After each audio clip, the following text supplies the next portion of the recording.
बिस्मिल्लाहिर्रहमानिर्रहीम, अस्सलाम वालेकुम। जो पुतिन आज गुस्से में है, शायद आपने तारीख में कभी पुतिन को इस तरह नहीं देखा होगा। आप जरा उनकी आंखों में देखिए, खून उतरा हुआ है उस शख्स की आंखों में। और जब आज ये तकरीर करने के लिए आए तो एक तो साफ लग रहा था कि उनकी आंखों में नमी है, खून उतरा हुआ है, गुस्सा है, शदीद नफरत है। क्योंकि आप ये समझ ले, जब से यूक्रेन की जंग शुरू हुई है आज तक कभी उन्होंने अपने लोगों पर एक आंच नहीं आने दी। दुनिया की सारी पाबंदियां लगी, लेकिन उन्होंने अपनी करेंसी को भी बचाया, सब बेहतर किया। लेकिन कभी इस तरह का हमला नहीं हुआ जो आज अमेरिका, इजराइल, यूक्रेन और इन सब ताकतों ने उनको हमले का यानी मौजूद बनाकर किस तरह तबाही की है यूक्रेन के मामले को लेकर इस वक्त रूस की, उसका आप अंदाजा यहां से लगाए कि पुतिन ने आज गुस्से में कहा है। उसने कहा कि दुनिया के जिस कोने में भी ये बैठे हुए हैं, हम इनको मारेंगे, मार गिराएंगे। उसने कहा कि मैं वादा करता हूं अपनी कौम के साथ, एक एक बंदे के खून का हिसाब इनसे लूंगा और अनकरीब मैं सिर्फ इंतजार कर रहा हूं कि इन्वेस्टिगेशन पूरी होने दे। उसने कहा उसके बाद आप देखिएगा, मैं आपको बताऊंगा कि हम इनको कैसे मारते हैं।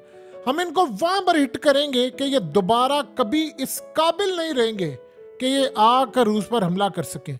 आज पुतिन ने जब तकरीर की तो सही मायनों में गुस्सा, उनकी आंखों में जो खून उतरा हुआ था, उनका बस नहीं चल रहा था कि वो भी न्यूक्लियर बटन दबा दे और अमेरिका, इजराइल और यूक्रेन को सफाई से मिटा दे। लेकिन उन्होंने अपने आप पर काबू पाया और उन्होंने कहा कि ये दहशतगर्द जो हमने पकड़े हैं, ये यूक्रेन भाग रहे थे और यूक्रेन के बॉर्डर पर, उन्होंने कहा हमने पकड़ लिए हैं, सिर्फ हमें मंतकी अंजाम तक जाने थे और एक आधे दिन में चले जाने, फिर उसके बाद मैं आपको बदला लेकर दूंगा। और मैं आपको बता रहा हूं कि हम इनका वो हशर करेंगे कि ये सारी जिंदगी रूस पर हमला करने के काबिल नहीं रहेंगे। इन्होंने हमारे दिल पर वार किया है और जब दिल पर वार किया है तो हम बदला ऐसा लेंगे कि सारी जिंदगी इनकी कैपेसिटी खत्म हो जाएगी। यानी आज पुतिन शदीद गुस्से में थे और ऐसा लग रहा था कि उन्होंने जब इतने लोगों को मरते हुए देखा, देखिए आम रूटीन में पुतिन जब गुफ्तगू करते हैं तो आधा फेस उनका स्माइल वाला होता है, लेकिन इस तरह गुस्से में आकर खून आंखों में उतरा हुआ ऐसा होता नहीं है। और आप ये सोचें कि क्लियरली रूस ने डायरेक्टली इल्जाम लगा दिया है यूक्रेन पर और अमेरिका पर। ये जो खातून है आपके सामने आ रही हैं, ये पुतिन की समझ लीजिए मीडिया में राइट हैंड है। इनका नाम है मार्गरेटा सिमोनियन। ये असल में उनका जो स्टेट मीडिया है उसकी एडिटर इन चीफ है और ये पूरे समझ लीजिए कि अगर जो पॉलिसी बनती है रूस के अंदर मीडिया के हवाले से उसको लीड करवाती हैं। ये पुतिन के मामलात को आगे लेकर चलती है, कमाल की उन्होंने स्ट्रेटजी बनाई होती है। अब सोचो उन्होंने क्या कहा। उन्होंने कहा हमें पता है कि ये इनके पीछे बैठे हुए हाथ कौन है। उन्होंने कहा कि हम इनके चेहरे भी जानते हैं कि जब हम इंटेरोगेशन में यानी तफ्तीश में आते हैं ये लोग तो क्या ये गुनगुनाते हैं।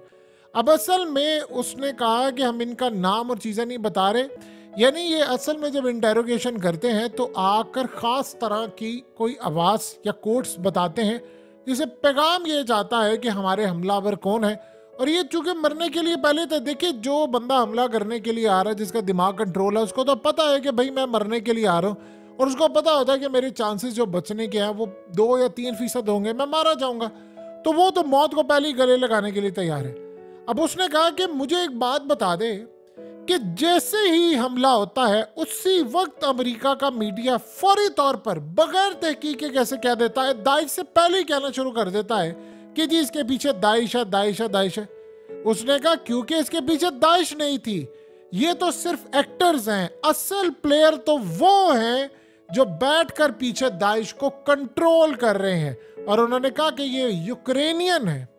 असल में उन्होंने अमेरिका को डायरेक्टली इल्जाम नहीं लगाया, उन्होंने अमेरिका को कहा कि मास्टरमाइंड ये बैठे हैं, साथ उन्होंने इस्तेमाल किया यूक्रेनियन को और हमला करवाया है दाइश का नाम लगाकर इन्होंने रूस पर। उन्होंने कहा हमें पता ये यूक्रेनियन है और हमें ये बात बड़ी अच्छी तरह पता है कि क्यों पूरा वेस्ट और अमेरिका और उनकी इंटेलिजेंस एजेंसियां दुनिया को चंद दिन पहले ही खतरात से आगाह करी थी कि देखो दाइश इस खित्ते में आ रहा है, रूस को हमले का खतरा है। उसने क्लियरली कहा, उसने कहा हमें पता है दाइश नहीं है, ये बैठे हुए पीछे यानी अमेरिकन है और यूक्रेनियन है और ये वेस्ट है। देखिए, अब ये कोई ढकी छुपी बात नहीं, डायरेक्टली अगर कोई खातून जो मीडिया को समझ लीजिए चलाने वाली है, वो पुतिन के कहने पर आकर अगर ये बात करती है तो बात ये समझ लें कि उन्होंने हिट करना है। अब असल में हुआ ये था कि पुतिन को बहुत सारे मौके मिले थे ज़ेलेंस्की को उड़ाने के, उसने इसको जिंदा रखा क्योंकि बेवकूफ़ इंसान है। उसको ये लगता था कि अगर मैं इसको मार दूंगा तो ये खामखा का हीरो बन जाएगा और हो सकता है इसके चक्कर में यानी वेस्ट जो है वो वैसे ही खिलाफ हो जाए और वेस्ट हमारे खिलाफ आ जाए, अमेरिका आ जाए, तो हम जंग से अवॉइड करके हम चाहते हैं कि इनकी अवाम इनको मार गिराए खुद ही। तो उसने कहा कि उनको बड़े मौके मिले थे लेकिन उन्होंने ज़ेलेंस्की को नहीं मारा, लेकिन अब वो नहीं छोड़ेंगे क्योंकि पुतिन ने आकर आज आंखों में खून उतरा हुआ और उसने क्लियरली कहा कि ये वापस यूक्रेन के बॉर्डर पर जा रहे थे। अब असल में देखिए, इस बात को तो मानना पड़ेगा कि अमेरिका, वेस्ट और इन सारी ताकतों ने आज रूस को जो जख्म दिए हैं वो शायद वो यूक्रेन की जंग में नहीं दे सके थे। देखिए, उन्होंने आम रूटीन में एक बात समझिए, 125 लोग अभी तक मारे जाने की बात हुई है, तो हमेशा याद रखिएगा सरकारी सतह पर कम बंदे बताए जाते हैं, कम से कम 150-200 बंदा उनका मारा गया, शायद इससे भी ज्यादा, लेकिन वो बताते नहीं। इवन के कई जो लोगों के नाम लिए गए बाद में सामने आ गए, उन्होंने कहा जी हम बचकर निकल गए थे। और रूस इतना पुरअमन मुल्क है कि वहां पर हर तरह से आप ये देखें कि इतनी पाबंदियां लगने के बावजूद वो आसमान पर है, क्योंकि जो रूसी हैं वो दुनिया के खूबसूरत तरीन इंसान, अमेरिकन उनसे जलते हैं और बहुत सारी यूरोप उनसे जलता है। दुनिया में रशियंस मॉडल्स की इतनी डिमांड है। अब इस सारी सूरत हाल में आप देख लें कि पुतिन ने तो नहीं इनको छोड़ना।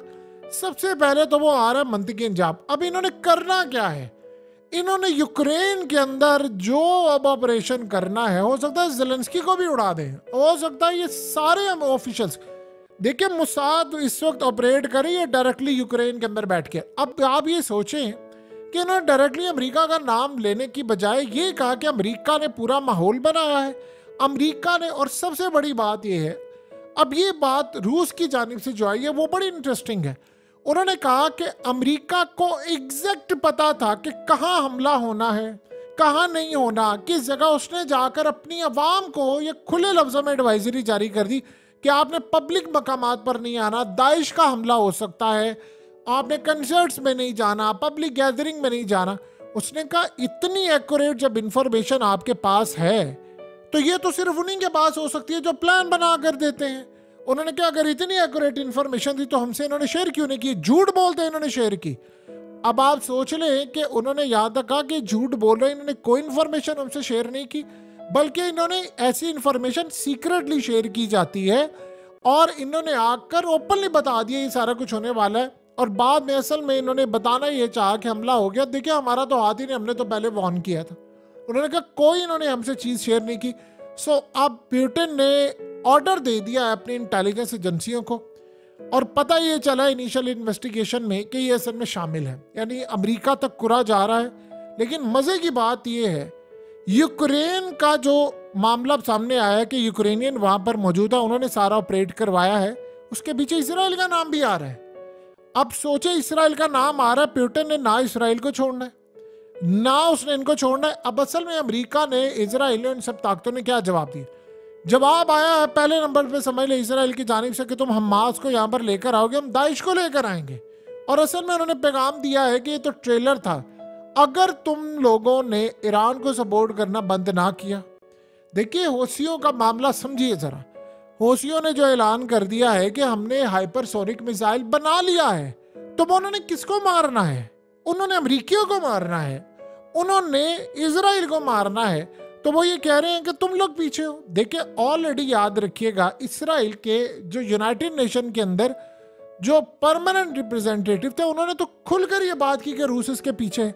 और ये बदबख्त इंसान रूसी मीडिया पर आकर रूस को धमकी देकर गया था कि अनकरीब आपको प्राइस पे करना पड़ेगी। इतने ये बदमाश है, इनका ये समझते हैं इनके बाप का वर्ल्ड है, और शायद ठीक ही समझते हैं, क्योंकि 57 इस्लामिक ममालिक को तो उन्होंने मुट्ठी में लिया। अब किसी की फौज नहीं गई, किसी इतने बड़े हथियार है, कभी मदद करने के लिए नहीं गए गजा के अंदर, तो वो तो सही समझ जाएंगे हमारे बाप का वर्ल्ड है, हम किसी को नहीं छोड़ेंगे। सबसे पहले तो याद रखिएगा, पुतिन ने इजराइल को शाम से, लिबनान से, हौसियों से, इराक से अमेरिका को और इसराइल को इतनी पिटाई अब होगी इनकी, वहां वहां रूस ने इनको जख्म पहुंचाने हैं कि आप सोच भी नहीं सकते। देखिए, इसराइल ने जो काम किया है वो याद रखिएगा, उन्होंने कहकर मारा है, अमेरिका ने बताकर मारा है कि तुम्हारे मुल्क में हमला होने वाला है।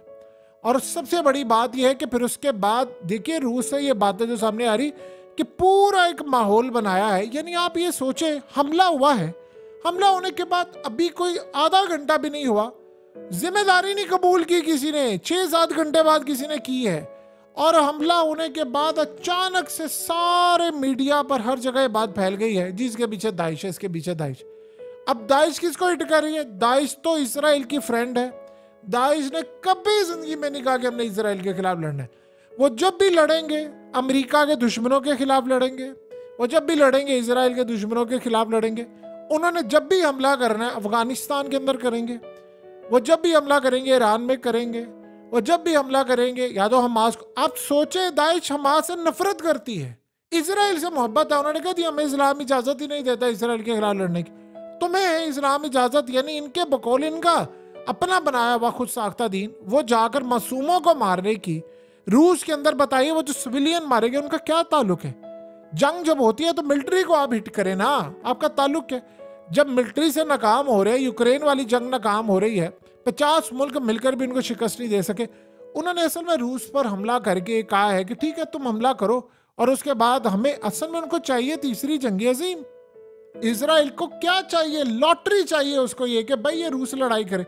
रूस ने, अब याद रखिएगा बशार, देखिए इस वक्त तक अगर रूस ना होता, पुतिन ना होता, तो आज शाम आपके हाथ से निकल गया था। इसराइल ने वहां पर कंस्ट्रक्शन कर लेनी थी।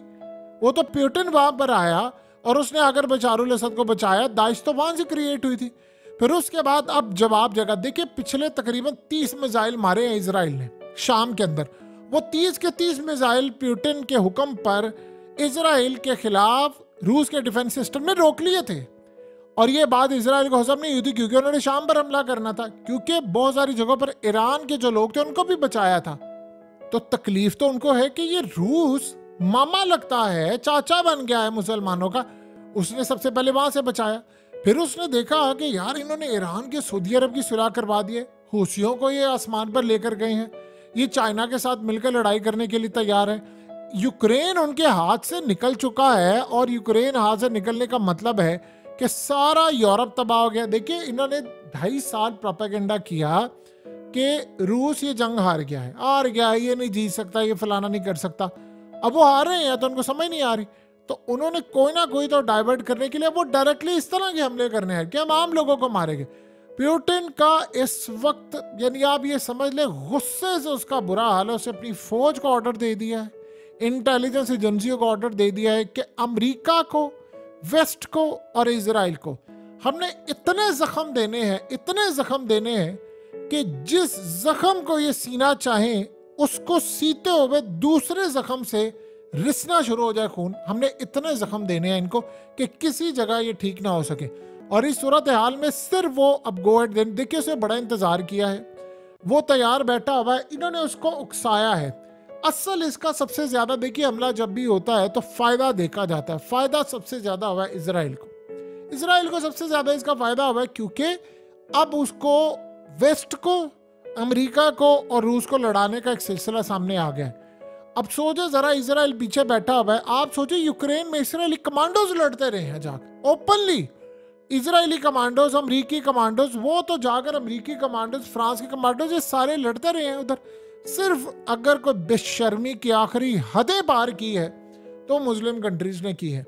वो सारे, सिर्फ रूस खड़ा हुआ है, हमास को उसने सपोर्ट किया है, तो आप ये देखिए कि उन्होंने रूस को लहू लुहान कर दिया। पुतिन ने अब नहीं छोड़ना, इनको अंदाजा हो जाएगा कि वो किस लेवल पर जाकर इनका सफाया करेगा। दूसरी जानिब यूक्रेन में अब वो डायरेक्टली हिट करेगा, अब उसने करना ऑफिशियल्स को हिट। अब जेलेंस्की भी अपनी खैर में, अब वो पीछे नहीं हटेगा। ये देखिए मामला जा रहा है दुनिया की बदतरीन जंग की तरफ, इतनी बड़ी ये जंग की तरफ मामला जा रहा है कि जिसको कंट्रोल नहीं कर सकते। रूस के सदर ने आज अपने आप को जिस तरह काबू किया हुआ था, आम रूटीन में आप अगर उनकी स्पीच सुने तो वो बड़े धीमे मिजाज में हंसते हुए बात करते हैं। आज एक एक लफ्ज पर जोर था, गुस्सा था, शदीद जिसे कहते हैं पिंच कर रही थी कोई चीज़, और वो अपना सब्र। देखिए इस वक्त जो क्वालिटी की लीडरशिप है उसने अपने आप को संभालना है, क्योंकि कौम उसकी तरफ देख रही है। रूस पूरा अपने सदर की तरफ देख रहा है कि अब जवाब देना है कि नहीं। देखिए अगर ब्रिटेन ने यहाँ पर जवाब ना दिया तो 20 हमले होंगे, 50 हमले होंगे, 100 हमले होंगे। अब भारत भी देख रहा है, पूरा वर्ल्ड देख रहा है। अगर ब्रिटेन ने यहाँ पर जवाब ना दिया तो जाहिर सी बात है कल को वो हमले करेंगे, और रूस की आवाम में समझेगी कि हमने जिस बंदे को 87% वोट देकर जितवाया है, ये तो हमारे हकूक़ की हिफाजत नहीं कर पाया। अवाम देख रही है उसके, उनको बदला चाहिए, और बदला अब यूक्रेन में लिया जाएगा, शाम के अंदर लिया जाएगा, इजराइल में लिया जाएगा, हौसियों के थ्रू लिया जाएगा, और अमेरिका को जख्म पहुंचाए जाएंगे हर जगह पर। यूक्रेन के अंदर तो ज़ेलेंस्की और क्रोनीस और ये तमाम वेस्ट और ये वो अपनी खैर मनाए, क्योंकि अमेरिका को, उनके कमांडोज को, इजराइल को यूक्रेन से लेकर, बगदाद से लेकर, शाम से लेकर, इन्होंने रेड सी तक ऐसे जख्म पहुंचाने हैं कि सारी दुनिया याद रखेगी।